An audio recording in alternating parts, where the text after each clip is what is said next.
Hey, I don't know about you guys, but I sure am glad that for the last several years we've been preaching end of times prophecy, stuff that you can find in the Bible on what's happening right now. And, a lot of people come up and they'll be like, well, they've been preaching that for a long time, for the last 50 years, for the last 100 years. You preachers have been preaching end times and that the world's going to be coming to an end soon and this and that. And it almost sounds like you're complaining when you say that. Um, but the truth of the matter is, the end times has been very near for quite some time now. The Bible has prophesied that after Israel becomes a nation again, that generation would see the beginning of the end of times. Well, I don't know if you've looked around lately.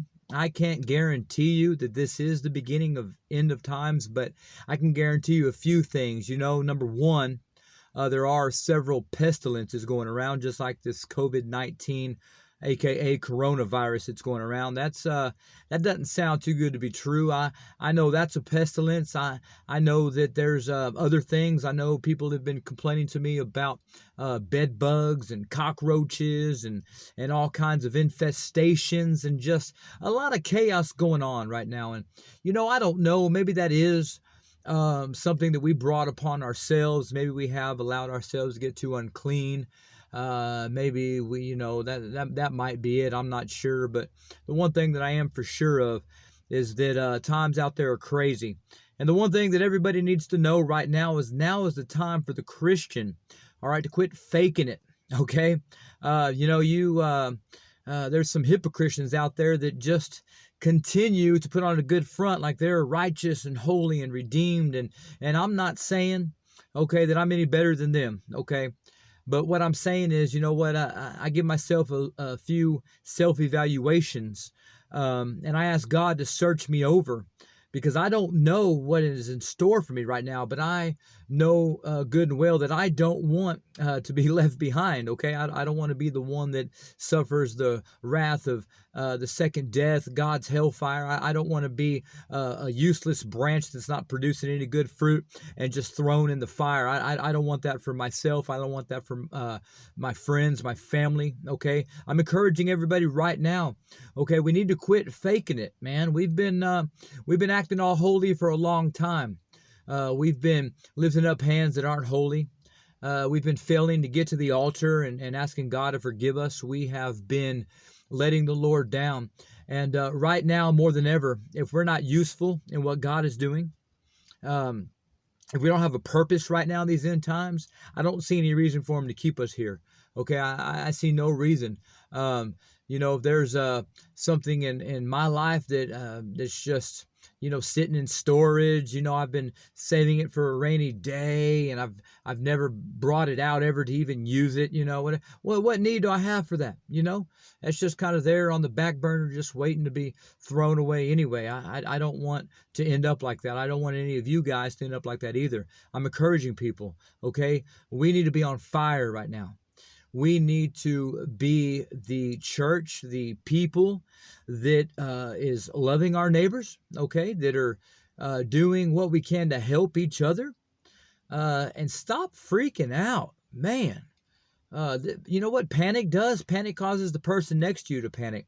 Think about this, okay? When you go to a hospital and say you're bleeding, right? Your arm's just all cut open. I mean, when you walk in, you want a nurse to be like, "Oh my gosh, you're bleeding all over you're gonna die, oh my goodness." Could you imagine going to a doctor's office like that and they start freaking out and the doctor's like, "Man, I don't think you're gonna make it through this. That bullet wound you have, yeah, you're gonna die." Okay, that's not what we need from each other, okay? We need somebody to remain calm and say, "Hey, it's gonna be okay. I know this doesn't look very promising, but we serve a mighty God, a wonderful God, a God that looks after his useful servants. We're here to praise Him. We're here to serve Him. We're called according to His purpose, right? So the question you got to ask yourself, what's your purpose, right? Ask yourself that. Figure it out and then start doing it right now more than ever. If you don't have a purpose, I'm sorry. I just don't see good things happening if there's no use for anybody here who can't figure it out. God will tell you. It's real simple. You just ask him, God, what will you have for me today? Start each day just like that. Okay. But back to the panicking thing. Okay. Man, we need to assure other people, okay, that God's still in control. Okay. We need to encourage other people. Don't give up. Don't stop praying. Don't pretend like this is your last few days on earth so you can go do whatever it is you want to do. Don't. That's not a good idea. We need to encourage people right now to be sincere about their prayer. Okay. We've been praying for our needs for far too long. We've been praying, oh God, if you would help me here, God, if you would bless me financially, God, if you would just give me that job, God, if you would just, help me. It's all about me, Lord, me. Focus on me, God, right now, me.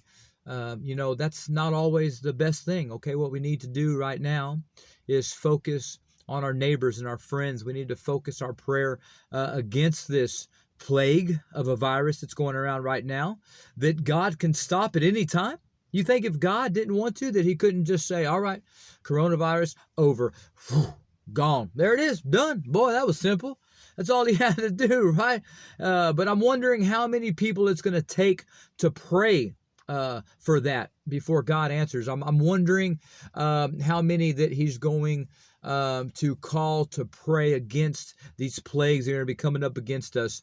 This is the first of more to come, okay? We're not in good times right now, all right?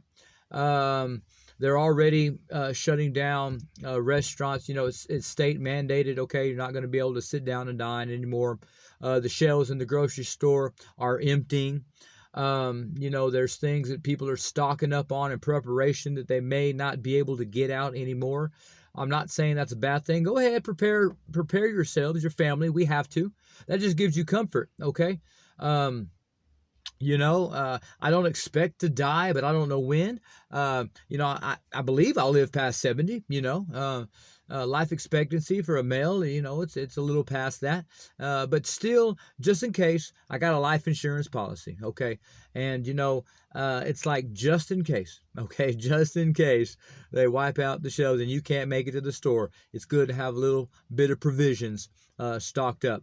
Okay, if you can't get provisions, okay, contact your local church, contact some family, some friends. Come on, let's right now is the time for the church to shine. Right now is time for us to get out there and do what we're called to do, okay? We're a small church. We take care of a small group of people. We look after them. We do our part. It's a little part. God blesses some with hundreds, some with thousands, some with 50, some with tens. It doesn't matter the size of your church.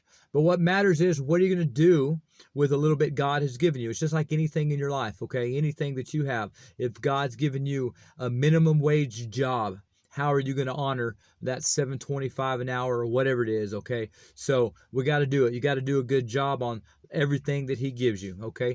If you make $150,000 a year, okay, then, what are you going to do with that, okay? It's just a matter of getting it taken care of. Now, I promised the people, okay, and my friends and family and my church that I'm going to continue doing these videos. I'd like to do a short video whenever God lays it on my heart, okay, and just continue to encourage somebody out there. But right now, I guess what I'm having to say in this message is, don't panic. Don't panic over the COVID-19. Don't panic over everything that's going on around you, okay? Get yourself secure. I want to see you guys. I encourage you guys, okay, to find your purpose in all this as a Christian. Young Christians will be different than a wise Christian that's been in it for 30 years. By now, a 30-year-old Christian should know exactly what to do. Young Christian, go ahead and figure it out. Start asking to God. Let's be used. Let's be used. I don't want to see, I don't want to see somebody die, get infected, and gone because they weren't fulfilling their purpose. Let's get together. Let's pull together right now. Now is the time to pull together. Now is not the time to panic. Let's pull together. Let's love one another. Let's continue to share good news. Let's have prayer groups, whether it's on the phone, whether it's on video chat, whatever it may be. I want to see you guys do that. We got to do it now more than ever. All right? I'm praying for you all. I'm praying that God will put protection around us. I'm praying that his people will be used. I'm praying that this will all come to an end. I'm praying for strength. I'm praying for wisdom. Okay, there's many things to pray for. Okay, go out there, be an encouragement. Let's get this right. Let's not be those Pharisees and Sadducees that put on a good front and it looked like they were praying and doing good stuff for everybody else to see.